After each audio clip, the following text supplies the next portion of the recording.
అందరికీ నమస్కారం. గత వారం 10 రోజులుగా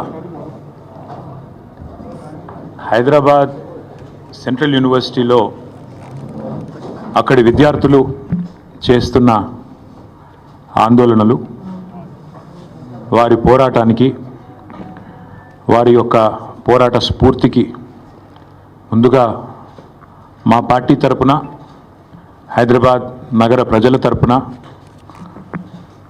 హృదయపూర్వకంగా వారికి సల్యూట్ చేస్తూ, ఎందుకంటే అసామాన్య ప్రతిఘటన, గొప్ప పోరాట పటిమ, ఒక తెలంగాణ ఉద్యమంలో ఆనాడు ఒక ఉస్మానియాలో, ఒక కాకతీయ యూనివర్సిటీలో, ఒక మహాత్మా గాంధీ యూనివర్సిటీలో, పాలమూరు యూనివర్సిటీలో, శాతవాహన యూనివర్సిటీలో ఎట్లాంటి పోరాటాన్ని అయితే ఆనాడు చూసినామో అంతకు ధీటుగా ఈరోజు రాష్ట్ర ప్రభుత్వాన్ని సవాల్ చేస్తూ ఈ పోరాటంలో వీరోచితంగా ముందున నడుస్తున్న మా తమ్ముళ్ళకి, చెల్లెళ్ళకి హృదయపూర్వకంగా తెలంగాణ ప్రజల తరపున వారికి సల్యూట్, వారికి నా ధన్యవాదాలు కూడా చెప్తా ఉన్నా. 10 రోజులుగా ఇంత పెద్ద పోరాటం జరుగుతుంటే సహజంగా ప్రజాస్వామిక లక్షణాలున్న ప్రభుత్వం అయితే వారిని పిలవాలి, మాట్లాడాలి, వారి ఆందోళనలను విరమింపజేసే ఆలోచన చేయాలి.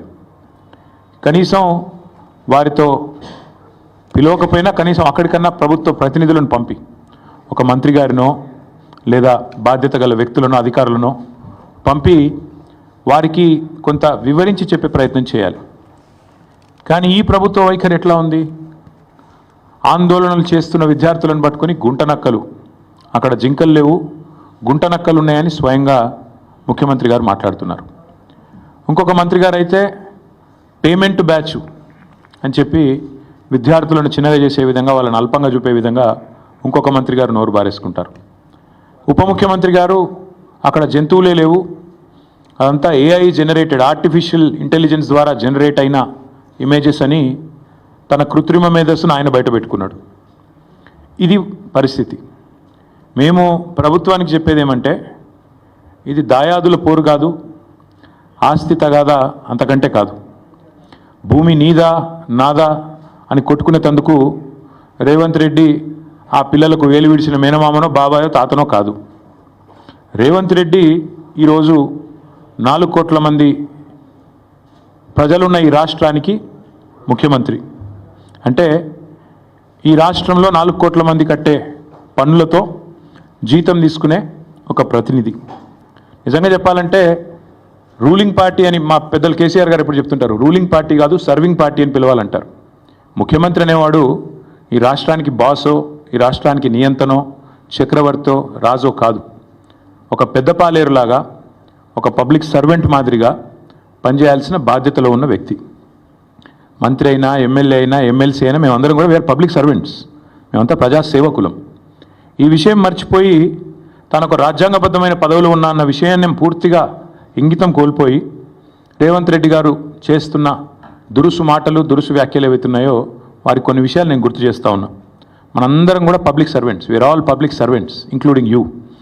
ఇదేం పటేల్ పట్వారి వ్యవస్థ కాదు, ఇది నియంతృత్వం కాదు. ఇక్కడ ఎవరు రాజులు లేరు, చక్రవర్తులు లేరు. నువ్వు ప్రజల చేత ఎన్నుకోబడ్డ ఒక ఎమ్మెల్యే మాత్రమే. ఆ ఎమ్మెల్యేలు మీ కాంగ్రెస్ పార్టీలో మెజారిటీ మంది నిన్ను ఎన్నుకుంటే నువ్వు ముఖ్యమంత్రి అయినావు తప్ప నువ్వేమి రాజువు కాదు, నియంతవు కాదు. పేరుకేమో ప్రజాపాలన, కానీ చూస్తే మరి ఈరోజు ప్రజాస్వామిక స్ఫూర్తి అనేది కనీసం అణుమాత్రం కూడా మీరు చేసే ఒక్క పనులు కూడా కనబడతలేదు. ఎంత దుర్మార్గంగా మొత్తం దేశం మొత్తం చూస్తూ ఉంది. ప్రజాపాలన అనే అర్థానికి పాతర వేసి బుల్డోజర్లతో, జేసీబీలతో మేము పాలకులం, మీరంతా నా కాలి కింద చెప్పులాగా ఉండాలనే విధంగా మీరు బానిసలు అన్నట్టుగా, ఒక విచిత్రమైన మానసిక రోగంతో కదా బాధపడుతున్నట్టుగా రేవంత్ రెడ్డి గారి ప్రభుత్వ వ్యవహారం ఉంది. మాట్లాడితే గవర్నమెంట్ భూమి, అసలు గవర్నమెంట్ భూమి ఏంది? రోడ్లు, చెరువులు, గుట్టలు, రాళ్ళు, రప్పలు, నేను గవర్నమెంట్ కాబట్టి నేను ఇష్టం ఉన్నట్టు చేస్తా, నా భూమి. Let me remind mister Revanth Reddy, government is a mere custodian, not the owner. People are the owners, you are just a custodian. నువ్వు ధర్మకర్తవు మాత్రమే. ప్రజల సొమ్ముకు, ప్రభుత్వ భూమి అంటే ప్రజల సొమ్ము అది. కాబట్టి ప్రజల సొమ్ముకు నువ్వు ధర్మకర్తవు మాత్రమే, you're a mere custodian for a very short time. నేనేదో రాజును, ఇది నాది రాజ్యం అన్నట్టుగా బిహేవ్ చేస్తే వారికి గుర్తు చేస్తా ఉన్నా, అది యూనివర్సిటీ భూమి, గవర్నమెంట్ భూమి, పంచాయతీ పక్కకు పెడితే నువ్వు you're a mere trustee and custodian, అంతే. ధర్మకర్తవు తాత్కాలికంగా ఉన్నవాడు, దాన్ని కాపాడాల్సింది పోయి ఇష్టం వచ్చినట్టు పనిచేస్తాను, ఇష్టం వచ్చినట్టు వ్యవహారం చేస్తానంటే కుదరదు. రోజుకు 18 గంటలు పనిచేస్తానని చెప్పుకుంటాడు ముఖ్యమంత్రి గారు. కనీసం ఒక 10 నిమిషాలు మనిషిలాగా పనిచేయి. ఒక రియల్ ఎస్టేట్ బ్రోకర్ లాగా 18 గంటలు కాదు 20 గంటలు పనిచేయచ్చు. ఒక 10 నిమిషాలు 15 నిమిషాలు ఒక మనిషిలాగా, ఒక తండ్రిలాగా, ఒక తాతలాగా భవిష్యత్ తరాల మీద సోయితో పనిచేయని చెప్పి నేను ముఖ్యమంత్రికి చెప్తున్నా. నేను అడుగుతున్నా, నిన్న మా జగదీష్ రెడ్డి గారు కూడా అడిగినారు, ప్రభుత్వ భూమి అని చెప్తున్నారు పెద్దలు. ప్రభుత్వ భూమి అయితే దొంగల్లాగా ఎందుకు పోతున్నారు? అందరికీ దొంగల్లాగా ఎందుకు పోతున్నారు? ప్రభుత్వ భూమిలోకి అర్ధరాత్రి పోయి దొంగల్లాగా జేసీబీలు పెట్టి దొడ్డిదారిన పోయి పిల్లలు ఆందోళన చేస్తుంటే వారితో మాట్లాడకుండా దొడ్డిదారుని ఎందుకు ఈ ప్రయోగాలు చేస్తున్నారు? నెంబర్ 1. నెంబర్ 2, మీరే కదా కోర్టుకు చెప్పారు, మార్చి 27-28 నాడు ఒక పిల్ పబ్లిక్ ఇంట్రెస్ట్ లిటిగేషన్, ఒక ఎన్జిఓ వాటా ఫౌండేషన్ అని వారు ఫైల్ చేస్తే మీరే చెప్పారు కోర్టుకి 10 రోజులు సమయం ఇవ్వండి, మా జవాబు చెప్తాము, కోర్టులో మా కౌంటర్ ఫైల్ చేస్తాము అన్నారు. మరి ఆ 10 రోజులు ఏం పడిపోయిందని వాళ్ళ బుల్డోజర్లు పంపి అర్ధరాత్రి అపరాత్రిని లేకుండా ఉన్న చెట్లన్నీ కూలగొట్టి అక్కడున్న పశువులను చంపేసి అక్కడున్న పక్షులను గూళ్ళు చెదిరేటట్టు చేసి ఈ 10 రోజులు దొంగల్లాగా ఎందుకు వ్యవహారం చేస్తున్నారు? ప్రభుత్వ భూమి అన్నమాట నిజమే అయితే ఎందుకు ఈ దొంగ వ్యవహారం? ఎందుకు పగటిపూట పోవట్లేదు? ఎందుకు అర్ధరాత్రి దాడి చేస్తున్నారు? కోర్టు సెలవులు చూసుకొని శనివారం, ఆదివారం, ఉగాది, రంజాన్ ఇవి చూసుకొని వందల వాహనాలు అక్కడ పంపి బుల్డోజ్ చేస్తారా? ఇదేనా ఒక ప్రజాస్వామ్యంలో ఒక నీతివంతమైన పరిపాలన అందించే వాళ్ళు, ప్రజాపాలన అని చెప్పుకునే వాళ్ళు చేయాల్సింది? దొంగదారిన పోవడమే కాకుండా పనికి మాలిన మాటలు మాట్లాడతారా? గుంట నక్కలు అని మాట్లాడతారు. ఎవరు గుంట నక్కలు? వాళ్ళ పిల్లలు చెప్తున్నారు, అవును మేము నక్కలమే కానీ నీలాగా పందికొక్కు కాదని చెప్తున్నారు. ముఖ్యమంత్రి గారికి అన్ని మాటలు పడాల్సిన అవసరం ఉందా? పిల్లలతో పిలిచి మాట్లాడొచ్చు కదా.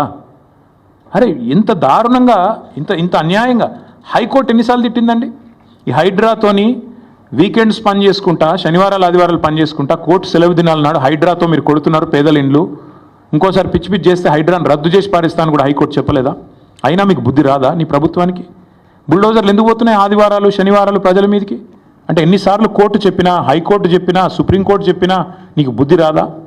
ఇంగితం రాదా నీ ప్రభుత్వానికి? అక్కడ పులులు లేవు, జింకలు లేవు అని పంచ్ డైలాగులు చెప్పడం ఏమింది నాకు అర్థం కాదు. అక్కడ ఏముందో కనీసం ఎప్పుడన్నా పోయినావా నువ్వు? పిల్లలు చెప్తున్నారు ఈరోజు, ఫుట్బాల్ ఆడడానికి వచ్చినాడు, భూముల మీద కన్నేసినాడు, ఇప్పుడు మమ్మల్ని ఫుట్బాల్ ఆడుతున్నాడు, మా భూములు గుంజుకుంటున్నాడు అని పిల్లలు చెప్తా ఉన్నారు. నేనేమంటా ఉన్నా అంటే రేవంత్ రెడ్డి గారిని, ప్రజాపాలన అంటే విద్యార్థుల జుట్టు లాగడం, ఆడపిల్లల బట్టలు చింపడం, ఒక న్యాయం కోసం వాళ్ళు ఒక ఇంచు భూమి వాళ్ళదా? ప్రైవేట్ భూమి ఏమన్నా? ప్రజల కోసం, హైదరాబాద్ భవిష్యత్తు కోసం వాళ్ళు కొట్లాడుతున్నారు. అక్కడ చదువుకునే పిల్లల్లో 70-75% మంది పిల్లలు మన రాష్ట్రం వాళ్ళు కూడా కాదు. వాళ్ళు పాపం వివిధ రాష్ట్రాల నుంచి వచ్చి 2-3 ఏళ్ళు ఇక్కడ చదువుకొని 4-5 ఏళ్ళు చదువుకొని పిహెచ్డీ చేసేటోళ్ళు అయితే వెళ్ళిపోతారు వాళ్ళు. కానీ వాళ్ళకి హైదరాబాద్లో ఉన్న ప్రేమ మీద నీకు అరపైసా ఉందా? అనుమాత్రం ఉందా? వాళ్ళు హైదరాబాద్ కోసం వాళ్ళు పోరాడుతుంటే, హైదరాబాద్ భవిష్యత్ తరాల కోసం వాళ్ళు కొట్లాడుతుంటే కనీసం నువ్వు ముఖ్యమంత్రివి, 4 కోట్ల మందికి ప్రతినిధివి అన్న ఇంగితం నీకుందా? సిగ్గనిపిస్తలేదా కనీసం? డబ్బు కోసం ఇంత దిగజారాలా? ఇంత తప్పుడు పనులు చేయాలా? నిన్న జగదీష్ రెడ్డి గారు చెప్పారు, నేను మళ్ళీ చెప్తున్నా, 14,000 ఎకరాలు మేము హైదరాబాద్ ఫార్మాసిటీ కోసం సేకరించాం. ఎస్, మాకు కూడా ప్రతిఘటన ఎదురైంది, మాకు కూడా ఇబ్బందులు అయినాయి. ఒప్పించి మెప్పించి మొత్తానికి కోర్టు కూడా అన్ని సరైన వివరాలు సమర్పించి మేము ministry of environment forest clearance తెచ్చి అన్ని చేసి 14,000 ఎకరాలు హైదరాబాద్ ఫార్మాసిటీ అని చెప్పి ఒక గ్రీన్ ఫార్మాసిటీ కడతామని చెప్పి మేము సేకరించాం. ఇవాళ నువ్వు దాన్ని 4th సిటీయో 420 సిటీయో కడుతున్నావు నువ్వు అక్కడ. నేను అడుగుతున్నా, మరి అక్కడ 14,000 ఎకరాలు నీ చేతిలో ఉన్నప్పుడు, మేము వడ్డిచ్చిన విస్తరలాగా నీ చేతిలో పెట్టినప్పుడు ఈ 400 ఎకరాల మీద ఎందుకు పడ్డావు? అక్కడ 14,000 ఎకరాల్లో కట్టచ్చు కదా. నువ్వు కట్టే ఐటీ పార్కులు, నువ్వు కట్టబోయే ఏఐ సిటీ, నువ్వు కట్టబోయే ఫ్యూచర్ సిటీ కోసం 14,000 ఎకరాలు పెట్టుకొని ఇక్కడ ప్రజెంట్ సిటీని ఎందుకు ఖరాబ్ చేస్తున్నావు? ఉన్నదే అక్కడ లంగ్ స్పేస్ ఇది ఒకటి, 2,500 ఎకరాలు ఏదైతే అక్కడ హెచ్సియు చుట్టూ ఉందో ఆ పశ్చిమ హైదరాబాద్లో ఉన్న ఒకే ఒక లంగ్ స్పేస్ అది. దాన్ని ఎందుకు ఖరాబ్ చేస్తున్నామని కదా ప్రజలు అడిగేది.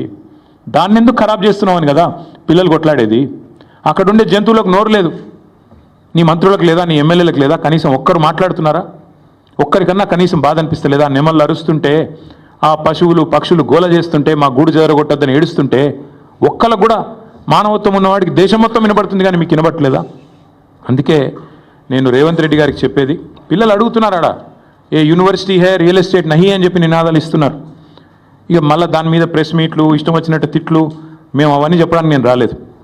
నేను ఇవాళ సూటిగా స్పష్టంగా ఒకటే విషయం చెప్తా ఉన్నా, మళ్ళీ మమ్మల్ని ఎవరు కూడా తప్పు పట్టవద్దని చెప్పి కూడా కోరుతా ఉన్నా. మేము మా పార్టీలో కూడా పెద్దలు కేసీఆర్ గారు నిన్న మొన్న మా పార్టీ సమావేశాలు జరుగుతూ ఉన్నాయి జిల్లాల వారీగా. అక్కడ కొంతమంది ముఖ్యుల్ని కేసీఆర్ గారు పిలిపించారు. హైదరాబాద్ సంబంధించి, రంగారెడ్డి జిల్లా సంబంధించి, రాష్ట్రానికి సంబంధించి ముఖ్యులను పిలిచారు. పిలిచి మరి ఇట్లా పిల్లలు ఆందోళన చేస్తున్నారు, మనం ఏం చేద్దాం, ఏం స్టాండ్ తీసుకుంటే బాగుంటుంది అని చెప్పి పార్టీలో కూడా కేసీఆర్ గారు చర్చించారు. చర్చించిన తర్వాత మేమందరం ఒక నిర్ణయం తీసుకున్నాం. ఆ నిర్ణయాన్ని చెప్పడానికే ప్రత్యేకంగా ఈరోజు ఈ ప్రెస్ మీట్ పెట్టడం జరిగింది. మేము అనుకున్నది ఏంటి అంటే, హైదరాబాద్లో ఈరోజు కాదు, మీరు ఒక్కసారి మా ట్రాక్ రికార్డ్ చూస్తే కూడా మేమేదో కొత్తగా ఇవాళ పర్యావరణ ప్రేమికులు కాలేదు, కొత్తగా మేమేమి మాట్లాడడం లేదు. హైదరాబాద్కి మా ప్రభుత్వం ఉన్నప్పుడు మేము చేసిన ఎఫర్ట్స్ వల్ల ప్రపంచంలో ప్యారిస్, బొగోటా లాంటి నగరాలను తలదన్ని గ్రీన్ సిటీ అవార్డు కూడా 2022లో మన ప్రభుత్వం ఆనాడు హైదరాబాద్ సిటీకి సాధించి పెట్టింది. హరిత విప్లవాన్ని సృష్టించింది తెలంగాణ అని చెప్పి ఆనాడు జాతీయ అంతర్జాతీయ media green revolution mission Kakatiya అనండి, హరితహారం లాంటి కార్యక్రమం నుండి దానివల్ల అద్భుతాలు సృష్టించిన తెలంగాణ అని చెప్పి మరి ఆనాడు జాతీయ అంతర్జాతీయ సంస్థలు రాశాయి. ఇది మీ ప్రభుత్వ రిపోర్టే, మాది కాదు.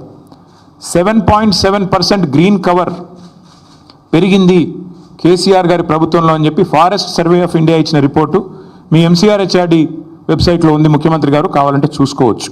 270 కోట్ల మొక్కలు నాటి హరిత విప్లవాన్ని సృష్టించిన ప్రభుత్వం మాది. హైదరాబాద్ కొరియాలో జరిగిన ఒక అంతర్జాతీయ ఈవెంట్లో ప్యారిస్ని, బొగోటాని, మెహికోని వీటన్నిటిని కాదని ఆనాడు అంతర్జాతీయ అవార్డు గెలుచుకున్న సందర్భంగా జాతీయ పత్రికల్లో వచ్చిన వార్తలు. జాతీయ స్థాయిలో forest survey of India Telangana ranks first in the nation in environment conservation forest cover. ఇది మా ట్రాక్ రికార్డ్, ఇది మేము సాధించిన విజయాలు. ఇక మళ్ళీ అదే మాట మళ్ళీ ఒకసారి, హరితహారం వల్ల మేము HMDAలో చేసిన ఎఫర్ట్స్ వల్ల గ్రీన్ సిటీ అవార్డు వచ్చిన విషయం. అదే మాదిరిగా ఇక ఇది డేటా, ఒక 10 ఏళ్లలో భారతదేశంలో ఏ నగరంలో గ్రీన్ కవర్ పెరిగింది అంటే మెట్రోస్లో. ఇది data, times of India report, ఇది డేటా చూడండి. బొంబాయి, ఢిల్లీ, చెన్నై, అదేవిధంగా కోల్కతా, బెంగళూరు, హైదరాబాద్ ఇవన్నిటిని కలిపి చూస్తే హైదరాబాద్లో అత్యధికంగా గ్రీన్ కవర్ పెంచింది తెలంగాణ ప్రభుత్వం కేసీఆర్ గారి హయాంలో అని మరి జాతీయ స్థాయిలో వచ్చిన రిపోర్ట్స్. ఇక ఎంత పెరిగింది, ఎన్ని స్క్వేర్ కిలోమీటర్లు పెరిగింది తెలంగాణలో అంటే ఇదొక రిపోర్టు. ఇట్లా ఒకటి కాదు, నేను 100 చూపెడతాను. ఇది ఒక్క పిక్చర్ మీకు అన్ని విషయాలు చెప్తుంది. ఆ తర్వాత భారత ప్రభుత్వం చెప్పింది కూడా ఒక మాటలో చెప్తాను. This one picture will speak volumes. భారతదేశంలోని 28 రాష్ట్రాల్లో ఎక్కడ గ్రీన్ కవర్ పెరిగింది అంటే ఇగో this is Telangana and the growth, decadal growth of green cover in Telangana. ఇది భారత ప్రభుత్వం పార్లమెంట్లో ఇచ్చిన రెస్పాన్స్. 2021 జూలై 23 నాడు భారతదేశంలో ఏ సంవత్సరంలో ఎంత పెరిగింది గ్రీన్ కవర్, ఎంత పెరిగింది అడవి అంటే ఇది భారత ప్రభుత్వం 2021లో ఇచ్చిన రిపోర్టు. అత్యధికంగా తెలంగాణ రాష్ట్రంలో పెరిగింది అని పార్లమెంట్లో ఇచ్చిన సమాధానం. బయోడైవర్సిటీని తెలంగాణ ప్రభుత్వం ఎట్లా కాపాడుతుంది అని చెప్పి వచ్చిన వార్తలు. అన్నిటికీ మించి మేమేదో ఒక హైదరాబాద్లోనే చేయలేదు. తెలంగాణలో మా ప్రభుత్వం ఉన్నప్పుడు ప్రతి పల్లెలో పల్లె ప్రకృతి వనాలు పెట్టి, చిన్న పల్లె కూడా 19,472 పల్లె ప్రకృతి వనాలు పెట్టింది కేసీఆర్ గారు. మొత్తం 13,657 ఎకరాల్లో పల్లె ప్రకృతి వనాలు పెట్టింది. పల్లెల్లో కూడా పచ్చదనాన్ని పెంచింది మా ప్రభుత్వం.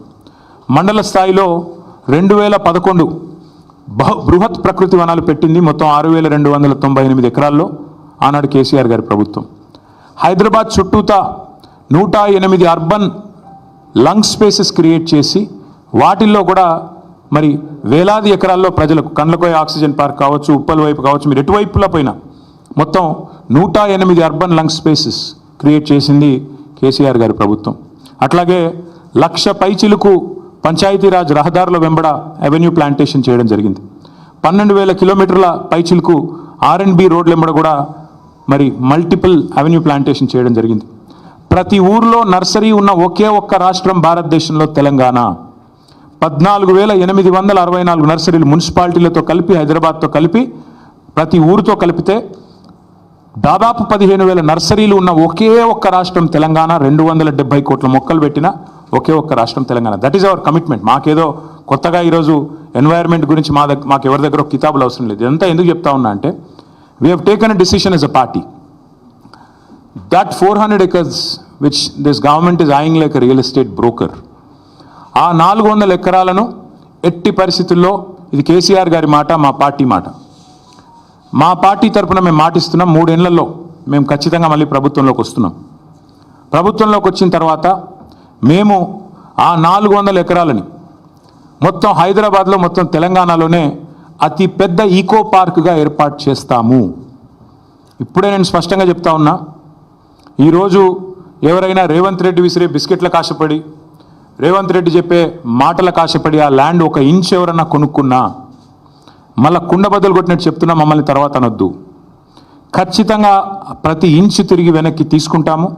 ఒక అద్భుతమైన ఈకో పార్క్, ఎట్లా అయితే ఒక సెంట్రల్ పార్క్ ఉంటుందో మన్హాటన్లో, ఆ స్థాయిలో ఒక అద్భుతమైన ఈకో పార్కును హైదరాబాద్ ప్రజలకి గిఫ్ట్గా అందిస్తాము.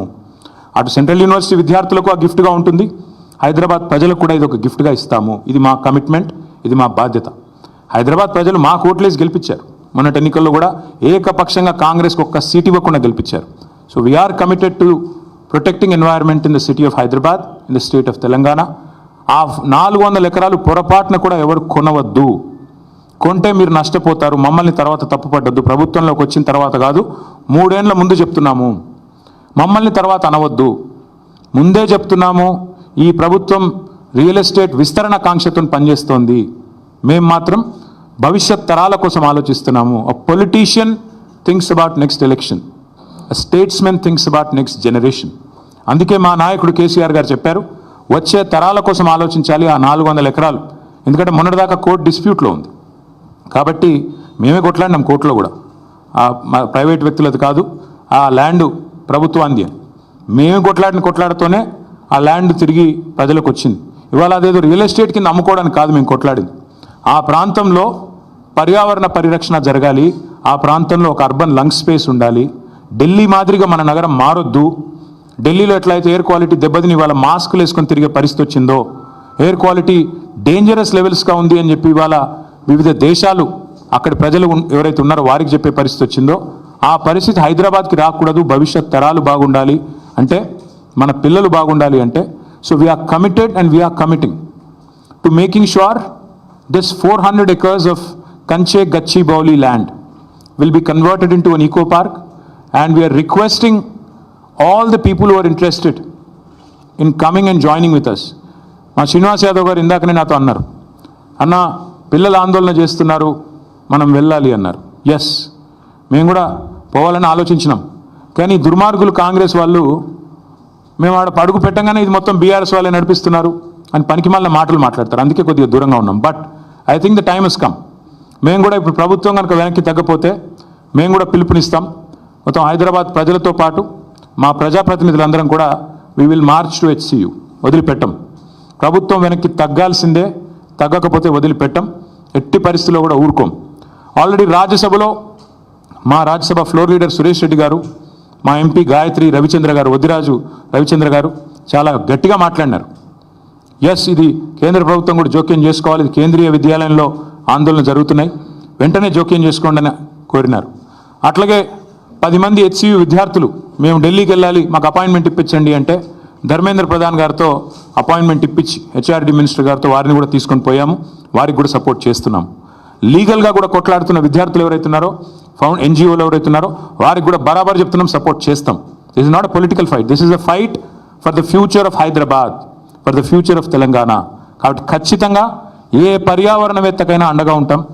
ఎవరెవరైతే ఈరోజు కొట్లాడుతున్నారో ఈ భూముల పరిరక్షణకు, భవిష్యత్ తరం పరిరక్షణకు, వారికి ముమ్మాటికి అండగా ఉంటాం. ఇక పనికిమాలిన మాటలు మాట్లాడుతున్న మంత్రులు, ఆడ ఏం లేదు బయోడైవర్సిటీ, ఇంత పెద్ద రిపోర్ట్లు ఉన్నాయి, అందులో ఏమున్నది ఏం లేదు. ఎన్ని రకాల స్పీషీస్ ఉన్నాయి, ఎంత ఫ్లోరా ఉంది, ఎంత ఫౌనా ఉంది, అక్కడ ఎన్ని పక్షులు ఉన్నాయి, ఎన్ని రకాల పక్షులు, మొత్తం డీటెయిల్స్ ఉన్నాయి. ఇది నా రిపోర్ట్ కాదు. ఇండిపెండెంట్ ఏజెన్సీస్ HCUలో పనిచేసే ప్రొఫెసర్లు తయారు చేసిన రిపోర్ట్. ఒకటి రెండు కాదు, బోలెడు ఉన్నాయి. ఇక ఫోటోలు చూపెట్టాలంటే ఇవి ఏఐ జనరేటెడ్ ఇమేజ్లు కాదు. పాప మంత్రులు కొంతమంది తెలిసి తెలియక ముఖ్యమంత్రి గారి ట్రాప్లో పడి ఏదో మాట్లాడుతున్నారు. మీ హెచ్సియు వెబ్సైట్లో ఉన్నాయి, కావాలంటే చూసుకోండి. హైదరాబాద్ సెంట్రల్ యూనివర్సిటీ వెబ్సైట్లోనే ఇవన్నీ కూడా ఉన్నాయి. చెరువులు, అక్కడ ఉండే తాబేళ్ళు, ఒకటి రెండు కాదు, అక్కడ ఉండే పశువులు, అక్కడ ఉండే పిట్టలు, పక్షులు, అక్కడ ఉండే చెరువులు, ఇక అక్కడికి పోయిన రేవంత్ రెడ్డి గారి బుల్డోజర్లు, అక్కడ ఎరేజ్ చేసిన, అక్కడ వీరు క్రియేట్ చేసిన అరాచకం. ఒకటి రెండు కాదు, చూడండి ఎట్లా ఒక యుద్ధానికి పోయేటప్పుడు ఎట్లయితే పోతారో అట్లా ఆ మిలిటరీ ట్యాంకర్లు వేసుకొని పోతారు చూడు, ఆ స్థాయిలో ఒక దొంగలాగా ప్రభుత్వం పోవాల్సిన అవసరం ఏంటి? అక్కడ ఉండే పశువుల్ని ఇంత స్థాయిలో ఒకటి రెండు కాదండి, అక్కడ ఉండేది వందలు. అక్కడ హెచ్సిలో నివసించే వారికి ఎవరికైనా తెలుసు, స్పాటెడ్ డియర్ అనేది క్యాంపస్లో ఫ్రీగా తిరుగుతూ కనబడుతూ ఉంటుంది. రాహుల్ గాంధీ గారిని కూడా చివరిగా అడుగుతా ఉన్నా, మీరేమో పెద్ద పెద్ద ఉపన్యాసాలు ఇస్తూ ఉంటారు, పెద్ద పెద్ద మాటలు చెప్తుంటారు, అదే చెప్తారు, పెద్ద పెద్ద ఉపన్యాసాలు పెద్ద పెద్ద మాటలు చెప్తూ ఉంటారు రాహుల్ గాంధీ గారు.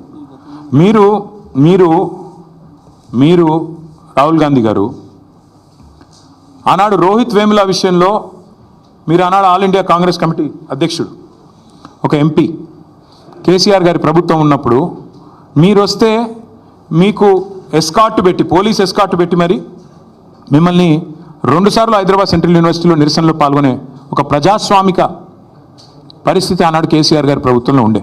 మీరేం చేస్తుండండి ఇవాళ? మీ ప్రభుత్వం ఏం చేస్తుంది?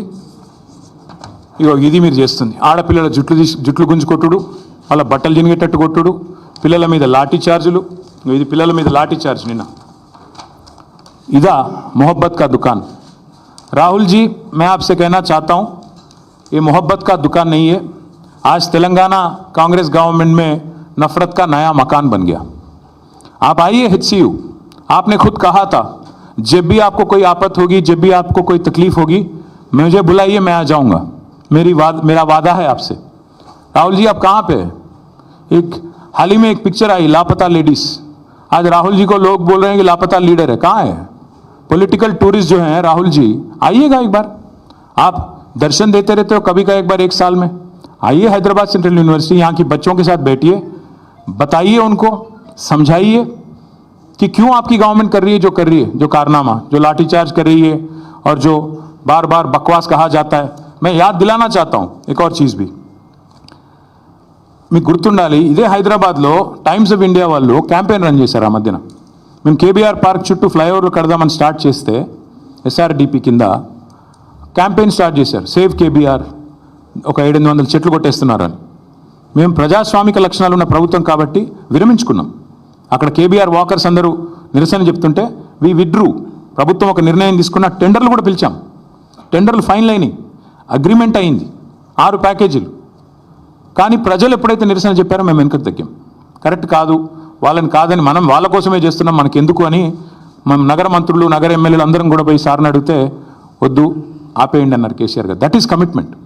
ప్రజాస్వామిక లక్షణం ఉన్నవాడైతే ఆ పని చేస్తాడు. ప్రజలు ఎప్పుడైనా ఏదైనా చెప్తే వింటాడు. కానీ నేను నీ అంతను, నా అంత గొప్పవాడు ఎవడు లేడు అనుకుంటే రేవంత్ రెడ్డిలాగా ఉంటుంది.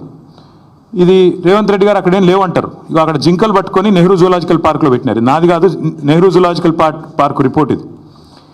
నెహ్రూ జూలాజికల్ పార్క్ రిపోర్టు, అందులో స్పష్టంగా ఉంది, HCUలో జింకలు దొరికితే దాన్ని తీసుకుపోయి ఎక్కడ పెట్టారు?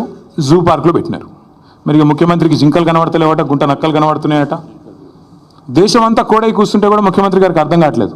Once again I repeat, this press meet is to express our commitment to the people of Hyderabad that this 400 acres of land in Kanche Gachibowli, as soon as we come back into office in a matter of couple of years, we will make this the largest eco park which will be accessible to the citizens and also to the students of Hyderabad Central University. Will preserve biodiversity, will make sure that this will become a top notch, a model eco park in the entire country, and our track record speaks for itself.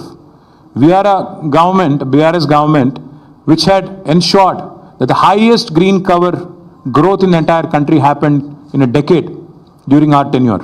So that's our commitment to environment, and that's our commitment to the cause. And I appeal once again to the real estate companies which are eyeing this land, please don't find fault with us later. We are saying it clearly ahead of time. Please do not participate in the auction. That land belongs to the future of Hyderabad. Please do not buy an inch. If you are going to invest money, you will be losing it. And please do not blame us. Please do not say that there is a policy change later. We are extremely clear, and this is the commitment of Honorable KCR Garu, who is basically the founding father of Telangana in a way. So it's his commitment, it's his word, it's our party's policy decision. Thank you. నిన్న హరగోపాల్ గారు చాలా డీటెయిల్గా చెప్పారు brother, ఎక్కడా కూడా ఏమి ఇవ్వలేదు. సరే, నేను ఆ జోలికి పోతలేను. అది హెచ్సియు ల్యాండా గవర్నమెంట్ ల్యాండా అన్నది కాదు పాయింట్. అది ప్రజల ల్యాండ్, హైదరాబాద్ ప్రజల ఆస్తి, హైదరాబాద్ ప్రజల ల్యాండ్. అది మేమేమంటున్నామంటే అక్కడ కొత్తగా ఐటీ పార్కులు కట్టాల్సిన అవసరం అక్కడేం లేదు. మీరు కడుతున్నారు కదా, 4th సిటీయో 420 సిటీయో, అందులో కట్టండి, అందులో ఐటీ పార్కులు కట్టండి, అందులో మీరు చెప్పిన అన్నీ చేయండి. స్కిల్స్ సిటీలు ఇంకేదో కడతా అన్నారు కదా, అవన్నీ కట్టండి. మేము వద్దంటలేదు కదా. మేము 14,000 ఎకరాలు వడ్డిచ్చిన విస్తారలాగా మీ చేతిలో పెట్టినాం, మంచిగా చేయండి, అందులో మేము వద్దంటలేదు. We're welcoming economic activity and progress, but at what cost? మొత్తం హైదరాబాద్ యాజిటేట్ చేస్తుంటే, ఆ పిల్లలు హైదరాబాద్ కాని వాళ్ళు కూడా యాజిటేట్ చేస్తుంటే, వాళ్ళ ఆందోళనలన్నీ వదిలేసి 400 ఎకరాలు ఒక రియల్ ఎస్టేట్ బ్రోకర్ లాగా ముఖ్యమంత్రి పనిచేస్తుంటే, definitely as a principal opposition KCR garu మా పార్టీలో చర్చించి ఈ నిర్ణయం తీసుకున్నారు. We're committed to it. ఈ 400 ఎకరాలని కాపాడే బాధ్యత మాది. హైదరాబాద్ ప్రజలకు ఇది మా వాగ్దానం.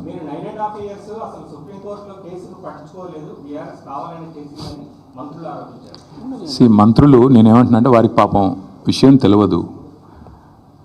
గవర్నమెంట్ వాళ్ళది వచ్చింది డిసెంబర్లో, కోర్టు తీర్పు వచ్చింది బహుశా మార్చిలో అనుకుంటా, 3-4 నెలల్లో. ఆ 3-4 నెలల్లో హియరింగ్ కూడా కాలే.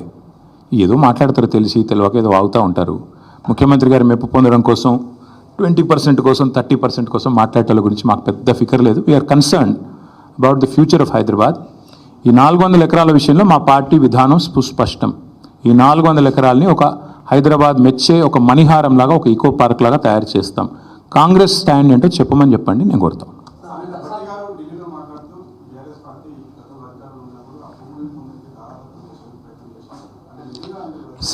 అధికారంలో వాళ్ళు ఉన్నారు, వాళ్ళు ఎవరికి దారాదత్తం చేశాం? ఇది గాలి మాటలు మాట్లాడి గాలి మోటార్లో తిరిగి ఇట్లా పోతారు వీళ్ళు. ఎప్పుడో ఏమన్నా అంటే ఎన్ని రోజులు మాట్లాడతారు ఈ గాలి మాటలు? ప్రభుత్వంలో ఉన్నారు, బాధ్యతగా పనిచేయండి, వాళ్ళు దగ్గర పెట్టుకొని పనిచేయండి. ఎందుకు ఎన్ని రోజులు ఈ గాలి మాటలతో టైంపాస్ చేస్తారు? ఎవరికి దారాదత్తం చేశాము? సరే, ఇక నేనేమంటున్నా బ్రదర్, ఒక నిమిషం. ఇవాళ రేపు కాంగ్రెస్లో ఎవరు మాట్లాడారు?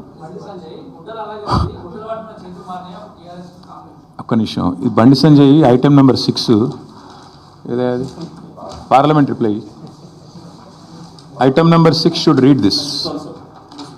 This is a reply given by government of India, not me. Item number 6 అప్పుడప్పుడు పార్లమెంట్ అటెండ్ అయ్యి, అప్పుడప్పుడు కొద్దిగా చదువుకొని, అప్పుడప్పుడు ఏమన్నా కొద్దిగా మాట్లాడితే, ఇది రిజర్వ్ బ్యాంక్ కాదు, ఇది forest survey of India report. ఇది forest survey of India report. ఇది గవర్నమెంట్ ఆఫ్ ఇండియాలో ఉండేవాళ్ళు కొంచెం చదువుకోవాలి అప్పుడప్పుడు. ఎంతసేపు తంబాకు నవ్వులుకుంటే ఆడిడే తిరుగుతూ టైంపాస్ చేస్తే ఎట్లా నాకు అర్థం కాదు, మంచిది కాదు. ఆయనకు కూడా ఇప్పుడు చదువుకోమని చెప్పండి కొద్దిగా.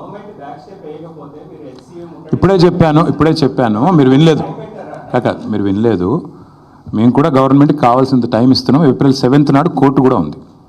7th ఏప్రిల్ నాడు మళ్ళీ కోర్టు కూడా వింటుంది. ఈరోజు కూడా కోర్టు వింటున్నట్టుంది. 24 hours ఇచ్చినట్టున్నారు కోర్టు కూడా టైము. ఈ ప్రభుత్వానికి కోర్టులు అంటే కూడా గౌరవం లేదు. మార్చ్ 29 నాడు బిల్ ఫైల్ అయితే, ఒక ఫౌండేషన్, ఒక NGO ఫైల్ చేస్తే వాటా అని చెప్పి ఎన్వైరన్మెంటల్ ఇంపాక్ట్ అసెస్మెంట్ చేయకుండా విధ్వంసం చేస్తున్నారని వాళ్ళు ఫైల్ చేశారు. గవర్నమెంట్లో ఉన్న వాళ్ళు ఏం చేయాలండి? బాధ్యతగా ఒక రిబట్టల్ కానీ కౌంటర్ కానీ సబ్మిట్ చేయాలి. వీళ్ళు ఏం చేసినారు? 10 రోజులు టైం ఇవ్వండి అన్నారు. ఎందుకు తీసుకున్నారు 10 రోజులు టైం? ఆ 10 రోజుల్లో ఉన్నదంతా అక్కడ నాశనం చేసి, అక్కడ ఏమీ లేదు అని కౌంటర్ ఫైల్ చేయడానికి ముఖ్యమంత్రి గారు అర్ధరాత్రి అపరాత్రం లేకుండా లైట్లు పెట్టి చీకట్లో ఇవాళ అక్కడ ఉండే జింకలను, పక్షులను, అక్కడ ఉండే చెట్లను కొట్టి పారేసి మొత్తం నాశనం చేస్తున్నాడు అక్కడ. ఇది నేను చెప్పడం కాదు, పిల్లలు 5 డ్రోన్లు ఎగిరేసి షూట్ చేసినారు. మన ముఖ్యమంత్రి గారు చాలా సుభాషితాలు, ప్రవచనాలు చెప్పినారు అసెంబ్లీలో. ఏమన్నారు? ఒక డ్రోన్ ఎగిరేస్తే 500 ఫైన్ వేయాలా, నా దానికి కూడా జైల్లో పెడతారా అన్నాడు. మరి నువ్వు ఎందుకు పెట్టినావు ఇవాళ వాళ్ళ మీద కేసులు? 5 డ్రోన్లు ఎగిరేసి పిల్లలు నువ్వు చేస్తున్న విధ్వంసాన్ని షూట్ చేసినారు. మేము చేయలేదు, మీరు చేయలేదు. సారీ, మీడియా మీ పని చేయలేదు, మేము ప్రతిపక్షంగా మేము కూడా ఆడబోయి లొల్లి పెట్టలేదు. ఎందుకంటే ఆ పిల్లలు కొట్లాడుతున్నారు, దాన్ని మలినం చేయొద్దని మేము దూరం ఉన్నాం. ఈరోజు నేను అడుగుతున్న ముఖ్యమంత్రిగా, 5 డ్రోన్లు ఎగిరేసి నువ్వు చేస్తున్న విధ్వంసాన్ని షూట్ చేసిన పిల్లల మీద కేసు ఎందుకు పెట్టినావు? మరి 2 పిల్లల్ని జైలుకు పంపినాడు ఈ ముఖ్యమంత్రి, PhD స్కాలర్స్ని. ఎందుకు పంపావు? పెద్ద పెద్ద మాటలు మాట్లాడే ముఖ్యమంత్రి. మేము చూస్తాము, ఇప్పుడు కోర్టు ఏం చెప్తుందో చూస్తాము. ముఖ్యమంత్రి కోర్టు తీర్పుతోనైనా బుద్ధి వస్తుందేమో ఆశిస్తాము. రాకపోతే పార్టీలో చర్చించి మా హైదరాబాద్ శాసనసభ్యులు మిగతా వాళ్ళందరితో కూడా మాట్లాడి సీనియర్ నాయకులతో మా నిర్ణయం మేము తీసుకొని ప్రకటిస్తాం. Thank you. ప్రతిఘటన గొప్ప పోరాట